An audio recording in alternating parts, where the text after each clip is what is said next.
warahmatullahi wabarakatuh.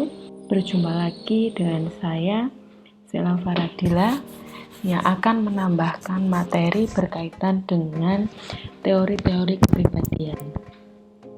Nah, pada materi kali ini berkaitan dari materi yang sebelumnya telah saya jelaskan, di mana teori kita yang terakhir yang kita pelajari adalah berkaitan dengan teori milik tokoh Abraham Maslow dan milik Rogers, di mana kedua tokoh ini menganut pendekatan yang sama, yaitu humanistik, dalam menjelaskan bagaimana tingkah laku manusia. Nah, kali ini kita berfokus pada kelanjutan dari teori milik Rogers. Nah, sebelumnya sudah saya jelaskan bahwa Rogers menjelaskan mengenai bagaimana tingkah laku manusia itu dilihat dari self, kemudian bagaimana self ini nantinya akan berkembang menjadi konsep diri atau self concept, kemudian ini yang akan mempengaruhi apakah self ini membentuk atau terlihat congruence atau justru sebaliknya, yaitu incongruence. Nah, Rogers juga menjelaskan bahwa dalam mempelajari terbentuknya tingkah laku manusia ini, Rogers melibatkan berbagai penelitian berkaitan dengan bagaimana Rogers menangani pada kliennya. Kemudian Rogers terkenal dengan terapinya yang disebut sebagai client center terapi. Jadi dalam terapi client center ini, yaitu menjelaskan bagaimana terapi berfokus pada klien, terapis hanya akan memfasilitasi bagaimana klien itu menjelaskan mengenai dirinya. Dengan terapi ini justru pola-pola yang terbentuk pada tingkah laku klien, kita anggap sebagai seorang individu, itu akan terbentuk, akan muncul bagaimana pola yang sesungguhnya pada individu atau pada klien tersebut sendiri, sehingga sifatnya adalah non-direct, benar-benar memunculkan bagaimana kondisi klien yang sesungguhnya, karena anggapannya bahwa klien itu adalah individu yang positif dan secara utuh. Nah, dikenal dengan client center terapi atau terapi yang berfokus pada klien. Nah, ada juga yang menjelaskan bahwa Rogers ini terkenal juga dengan client center counseling. Perbedaannya hanya ada pada sesinya saja. Ketika terapi sesinya lebih panjang, sedangkan ketika counseling sesinya lebih pendek. Hanya baik terapi atau counseling yang dikemukakan oleh Rogers semuanya adalah dalam rangka berfokus pada klien itu sendiri dalam memahami masalahnya atau insight atas masalahnya, kemudian menemukan solusi atas masalahnya sendiri. Karena dengan begitu individu itu juga akan memahami bahwa dirinya ini bagaimana dengan tingkah lakunya sendiri, yang juga diungkapkan dari bagaimana permasalahan-permasalahan yang terjadi pada dirinya. Nah, ini adalah client center terapi. Konsep kuncinya adalah bahwa individu itu sebagai orang yang dapat dipercaya, sehingga dia akan menceritakan seluruhnya mengenai dirinya. Kemudian individu itu mempunyai sifat bawaan yang bergerak menuju ke aktualisasi diri.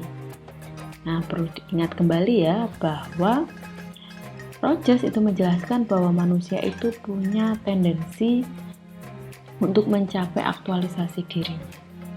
Nah, ini yang menjadikan dirinya terus berupaya untuk mencapai tujuan hidupnya dan juga bergerak menuju kesehatan.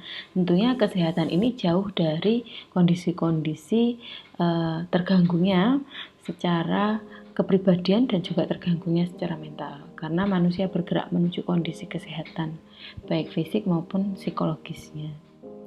Kemudian konsep kunci yang selanjutnya adalah bahwa individu itu memiliki sumber daya untuk mengubah bahwa dirinya itu adalah ke arah yang lebih positif, ke arah yang lebih baik. Sehingga dengan begitu anggapannya adanya client center terapi ini, individu sudah memahami masalahnya, maka akan mengarahkan dirinya sendiri ke arah yang lebih positif pula.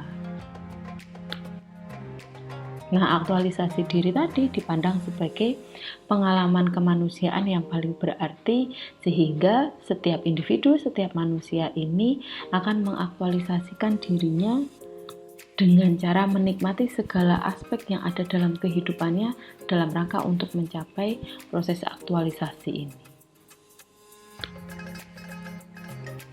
Selanjutnya, konsep dasar adanya client-centered therapy adalah yang pertama, menekankan pada dorongan dan kemampuan yang terdapat pada diri individu, bahwa dorongan dan kemampuan tersebut adalah sesuatu yang berkembang, tidak berhenti, namun sesuatu yang berkembang untuk menuju hidup yang lebih bahagia, hidup yang lebih sehat. Nah, ini semua adalah dalam rangka dirinya sedang menyesuaikan diri. Nah, tentunya dalam rangka pencapaian kehidupan yang berkembang dan sehat ini adalah didasari pada tendensi actualization atau aktualisasi yang ada pada individu itu sendiri.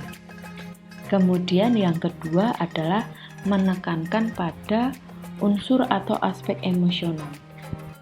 Jadi pencapaian bagaimana bahwa dirinya itu tidak merasakan kondisi-kondisi neurotik seperti cemas, namun yang dirasakan adalah kondisi bahagia. Jadi adanya pada unsur emosi, bukan pada kognitif ya. Nah, kemudian yang ketiga adalah menekankan pada situasi saat ini atau situasi langsung. Jadi apa masalahnya saat itu? Nah, ini yang akan dicarikan solusi, bukan berfokus pada masa lalu. Namun, Roger juga menjelaskan bahwa adanya individu saat ini ya ada pengaruhnya atas kondisi masa lalu, tapi bukan ini yang akan digali pada klien atau bukan ini yang menjadi akar terbentuknya tingkah laku pada individu. Namun apa yang terjadi pada situasi saat ini yang juga akan mempengaruhi bagaimana kehidupannya di masa yang akan datang. Kemudian konsep dasar yang terakhir adalah menekankan pada hubungan terapeutik antara terapis dengan klien ini dalam rangka adalah mau melihat bagaimana perkembangan individu itu sendiri. Sehingga adanya terapeutik ini yang akan membentuk bagaimana kepribadian dimunculkan dari tingkah laku individu itu sendiri. Nah, kemudian tujuan terapi adalah yang pertama untuk pendekatan ini bertujuan untuk mencapai klien itu pada kondisi yang lebih pada kemerdekaannya, pada kondisi bebasnya. Namun tentunya bebas di sini adalah bebas yang bertanggung jawab atas pilihan dan tujuannya. Kemudian tujuan terapi yang kedua adalah dalam rangka proses pertumbuhan klien sendiri, sehingga klien insight atas masalahnya kemudian mampu mengatasi masalahnya sendiri. Ini adalah dalam rangka pertumbuhan untuk dirinya. Sedangkan tujuan yang selanjutnya, yang terakhir adalah untuk memberikan iklim yang kondusif sehingga membantu individu atau klien itu berfungsi secara sepenuhnya, seutuhnya menuju pada tujuan yang diidealkan. Nah, ini semua adalah dasar dalam client-centered therapy, di mana kaitannya adalah tentunya untuk melihat tingkah laku individu itu sebagai gambaran keutuhan pada dirinya. Nah, ini adalah berkaitan pada fungsi dan peran pada terapis. Jadi ketika dalam prakteknya client-centered therapy, maka fungsi dan peran terapis ini kurang lebih adalah sebagai ini. Jadi bukan pada cara-cara dan ataupun teknik yang digunakan terapis, namun lebih bagaimana sikap dan keberadaan terapis inilah sebagai dasar agar klien dapat memunculkan dirinya. Jadi bukan teknik. Sehingga pada client-centered therapy ini terkadang tekniknya itu lebih bebas, asalkan terapis ini dan klien ini merasa difasilitasi untuk mengungkapkan bagaimana dirinya yang seutuhnya. Nah, terkadang terapis ini menggunakan dirinya sebagai alat untuk mengubah diri yang ada pada klien. Jadi sebagai cerminan ketika klien mengungkapkan sesuatu yang membuat orang lain itu merasa tidak nyaman, maka terapis memantulkan bahwa saat ini kondisinya memang membuat orang lain tidak nyaman. Jadi sebagai cermin agar klien itu memahami bahwa orang lain merasa tidak nyaman atas sikapnya. Nah, kemudian membuat klien insight. Selanjutnya bertujuan untuk membangun iklim di mana iklim yang kondusif ini bertujuan pada pertumbuhan klien atau individu itu sendiri untuk dalam rangka memahami dirinya. Nah, ini adalah sedikit berkaitan dengan client center terapi, di mana client center terapi ini dikemukakan oleh Rogers. Nah, ini sebagai gambaran bahwa ketika melakukan terapi yang berfokus pada klien ini sebagai usaha untuk melihat bagaimana tingkah laku individu itu dimunculkan. Nah, nanti sebagai akhirnya digunakan untuk melihat bagaimana kepribadian pada individu itu sendiri. Sekian materi yang saya berikan berkaitan dengan client center terapi yang dikemukakan oleh Rogers. Wassalamualaikum warahmatullahi wabarakatuh.